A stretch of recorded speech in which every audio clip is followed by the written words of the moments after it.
You would have already seen the latest news as of 8 May 2026 about EC cooling measures. So right now, 10 years MOP, no more deferred payment scheme, and second timers may find it much harder to buy ECs moving forward. But here's the part many people are missing. I don't think this is just about EC ruling, but we want to understand how this ruling will affect most of us, whether you are EC buyer or HDB upgraders looking at EC or private market. So in today's video, I want to break down what exactly changed, why the government stepped in, and the possible impact this may have on both the EC and private market moving forward. So before that, let's go through what has changed. First, which is the MOP extended from 5 years to 10 years, meaning you have to commit a longer exit holding period. And during this, you are not allowed to rent out your whole unit. And I haven't included the construction period, which buyers may now eventually look at around 14 to 15 years before they can sell. Next will be the first-timer quota. It's now increased from 70% to 90%, while second-timer reduced from 30% to 10%. Next, the priority period is extended from 1 month to 2 years. Later on, I'll explain what is this. And lastly, the removal of deferred payment scheme, meaning government wants buyer to be financially prudent and to enter the market and make sure you are clear and able to service the loan right from the start.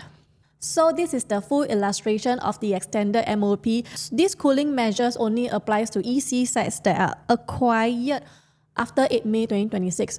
So later I will share with you the upcoming plots that had already been tendered and not affected by these cooling measures. So this is the previous project. TOP, you cannot sell or rent out whole unit, but only can do so after 5 years MOP. But only after year 10, 10 years later, you can sell to foreigners. But right now, I don't think this will impact much due to the heavy ABSD 60% for foreigners. Then this new extension, new rulings, is that you can only sell or rent after 10 years, right? And also to sell to foreigners after 15 years. So meaning, if you're 40 years old, you have to wait for the construction 4 years plus the MOP eventually 54 years old. So if you were to upgrade, number one, your mortgage loan tenure will be shorter, and most probably at this stage, most people will not want to move at all. So this is what government is planning to make EC to be like a long-term stay or a forever home. Next, we zoom into the priority quota for first-timers. So when we look at this, right, in 2012, first-timer, they can have 95%, then it moved to 70%, and now 90%. While second-timer from 5% increased to 30%, but now reduced to 10%. So this important property quota increases for first-timers, right? Actually, if we link it back, right, back in 2020, about 50% of EC buyers were first-timers. But over the last few years, it had dropped to about 30 to 40%. So it's quite clear that second-timer buyers are coming in stronger because they already own a BTO, a flat. Then they have the amount of down payment that they can move forward and upgrade faster. So with these changes, second-timers will start to shift, and later on, I will share more on the impact for them. But this change actually shows that the government is stepping in to give first-timer more chances. And the next change is this property window period. So previously, first-timer have 1 month of priority before the units open up, but it has increased to 2 years. So you take note, which means during this 2 years period of the 10% quota, right, the 10%, for second-timers are filled, second-timers cannot buy anymore. So if they want to buy into the same EC, they have to wait until the 2 years priority period is over and see what are the remaining unsold units that are released. Now government is actually very clear that they are supporting the first-timers because second-timers already got their subsidies, their benefits. So it's more of giving first-timers to start their family, but giving them a longer runway, longer stay. I mean, look at the recent Revel launch at Tampines. That's the reason why also government is issuing these cooling measures on new rulings, right? Because, I mean, look at the recent Revel launch at Tampines. First day, it was already 93% sold. Yeah, and past few EC launches is also more than 90% sold. So second-timer, this might be a shift for them to look at the current EC plots that are not affected by this new ruling or shift to the private market. Eventually, right, so as a buyer, you also have to look at the impact. So I would think it creates opportunities, especially in the mass market OCR, that means Outer Central Region segments, where some projects have good entry prices and also developer bidder at a lower land cost. So moving forward, this may stand out more. Developers will also be more sensitive to bid for the future EC land, which will in turn slow down how EC prices climb. So removal of this deferred payment scheme. So this one is for buyers being able to leverage their current HDB to delay the bulk payment of the 80% until TOP. So with the removal, right, means installment will start to kick in, but it's following the progressive payment according to the construction stages. But under this normal scheme, right, because it's progressive installment at the early stages, it's not too high yet. And there are also options like bridging loans that are still available, so you can still structure this transition without much stress. However, do note that you will be also mean that you are servicing both home mortgages, your current and the new EC, right? And because you will still need to stay your house to your new EC TOP. So do work with trusted agents familiar with this to run through with you the timeline and finances, but most importantly, I always tell my clients, do not overstretch. So why now these new rulings? Because the government message, it's very clear that they want EC to be a long-term stay and mainly especially for first-time owners. Because last time, just now I mentioned, right, last time, first-time EC are mostly 50% sold to first-timer. But recently, for the past 4 to 5 years, it had actually shifted to more second-timers are buying. So first-timer is only like 30 to 40%.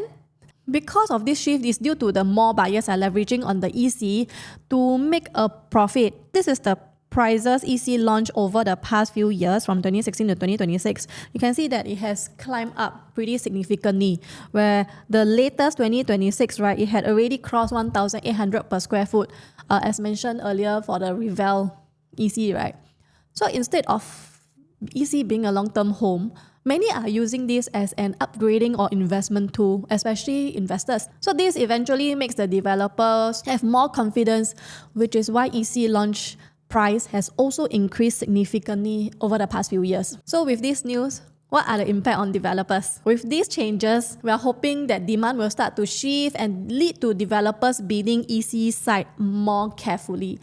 But just for a disclaimer, it does not mean that EC prices will drop. But because today construction is still very high due to the inflation, it's just that the developers will have to think carefully on the site they bid versus the second-timer quota and the 2 years priority period, and weigh their ABSD timeline because they need to have a certain number of years they have to sell out their units. Next, the existing EC will appear to be much more valuable because the upcoming 5 plots and the unsold launch EC such as Costa Cabana will not be affected by this news. Most of the launches will likely enjoy good demand for now because second-timers will start to look into it, right? So this will likely be your last chance in a way. So these are the 5 plots that I mentioned are not affected by the new regulation. But you can see mostly are in the north area, Woodlands, Sembawang, Miltonia is Yishun, then one Senja at Bukit Panjang.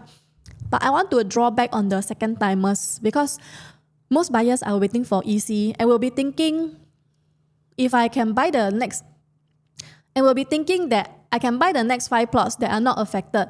And actually, most of the buyers will now want to come back to look at this property, even the remaining units at Costa Cabana. And also, it also means that these 5 plots take-up rate might be slightly higher than usual. Although mainly, just like I mentioned, in the north area, right? But buyers might want to also rush in.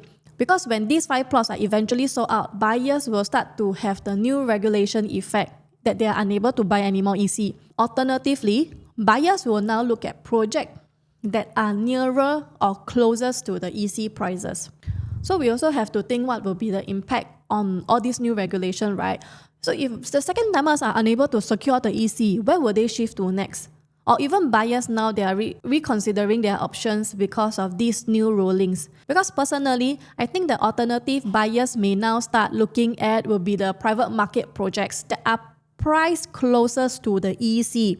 So you can see these 5 projects looking like Tengah Garden Residences, although already fully sold, and the upcoming Lentor Garden Residences and Dairy Farm. These both will be expected to launch next year, and Nara Residences, because there are still available units currently. So could this become the spillover effect? Because buyers who are unable to secure EC may eventually shift their attention into these OCR, mass market private projects instead. And once more demand starts flowing into the private market, right, developers, of course, you know that second timers are unable to buy anymore. Developers will slowly start to gain more confidence to increase prices as well, because they know buyers are entering the market. So ironically, these EC rulings may not just affect EC prices. It may eventually support and increase certain private properties too, especially when future land costs, right? As you can see here, these are all the future land costs that had already been bidded. It is all on the increasing stages. They are all moving upwards. So if today you are looking at EC and even planning to upgrade into private property, the real question is this still a good window to enter now, or should you continue waiting?